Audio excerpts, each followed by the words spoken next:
నా పేరు జంగా కీర్తన. నేను ఏపీ మోడల్ స్కూల్ దేశవరం నుంచి వచ్చాను. నేను చదువుకుంటున్నప్పుడు చాలా పెద్ద సిచ్యువేషన్ ఫేస్ చేశాను సార్.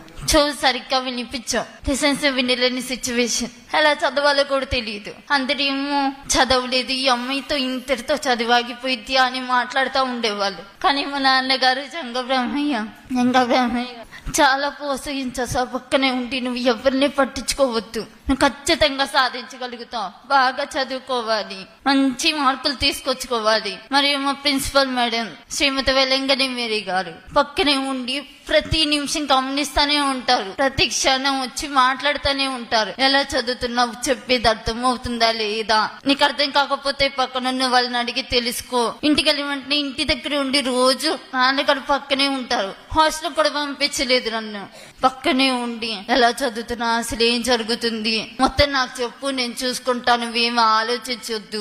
ఏ సిచ్యువేషన్ వచ్చినా, ఎంత పెద్ద సమస్య వచ్చినా నా దాకా ఎవరు తీసుకురాలేదు. నేను ఎక్కువ ఆలోచిస్తాను అని వాళ్ళే ఫేస్ చేశారు అన్నిటినీ. నార్మల్ గా ఉండాలి, బాగా చదువుకో అని చుట్టుపక్కల చూసే వాళ్ళందరూ చాలా అనుకున్నారు సార్, చదవలేను అని. ఇంతటితో చెప్పలేని సిచ్యువేషన్. ఇంట్లో ఉండి క్లాస్ ఇంట్లో ఉండి చదువుకుంటూ ఉన్నాను. ఇప్పుడు ఈ రోజు 902 మార్కులు తీసుకొచ్చుకొని ఇన్ని సమస్యలు ఎదుర్కొని ఈ రోజు ఇక్కడ నిలబడి మాట్లాడుతున్నాను. అస్సలు ఎక్స్పెక్ట్ చేయలేదు నీ మార్కులు వస్తాయని. ఇప్పటికి కూడా ధైర్యమే లేదు మాట్లాడటానికి. ఎంత దూరం వచ్చానంటే నేను కూడా నమ్మలేకపోతున్నాను. ఐఏఎస్ అవ్వాలని నాకు కలదు సార్, నెరవేర్చుకోవాలని అనుకున్నా సరే కొన్ని సిచ్యువేషన్ల వల్ల జరగదేమోనని చాలా భయపడ్డాను. కానీ ఈ రోజు 902 మార్కులు తెచ్చుకుని మాట్లాడుతుంటే ఖచ్చితంగా నా కళని నెరవేర్చుకోగలుగుతాను అనే నమ్మకం కూడా కలుగుతుంది.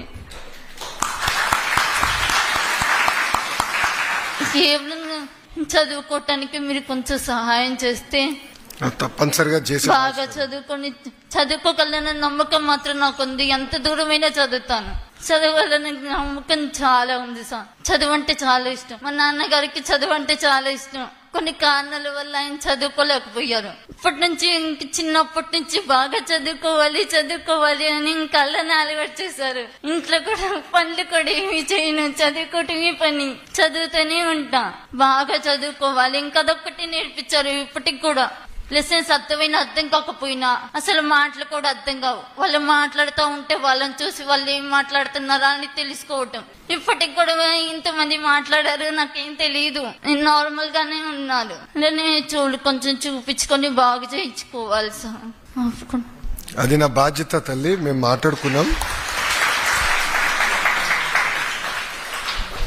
నాన్నగారు గర్వంగా చేస్తున్నారు మీ వైపు. అయ్యగారు, ఈరోజు మీ పాప వల్ల మేము కూడా చాలా నేర్చుకున్నాం.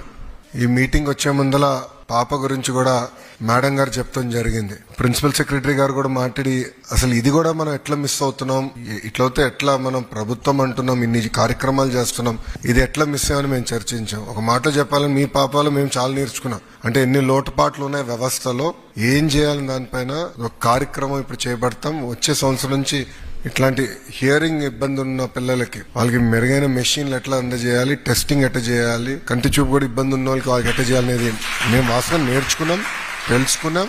వచ్చే సంవత్సరం నుంచి అంటే ఈ జూన్ మాసం నుంచి అది అమలు చేస్తాం. సో మీ పాప దగ్గర నుంచి మేము నేర్చుకున్నాం. ఈరోజు మాటలు చెప్పాలి. Thank you.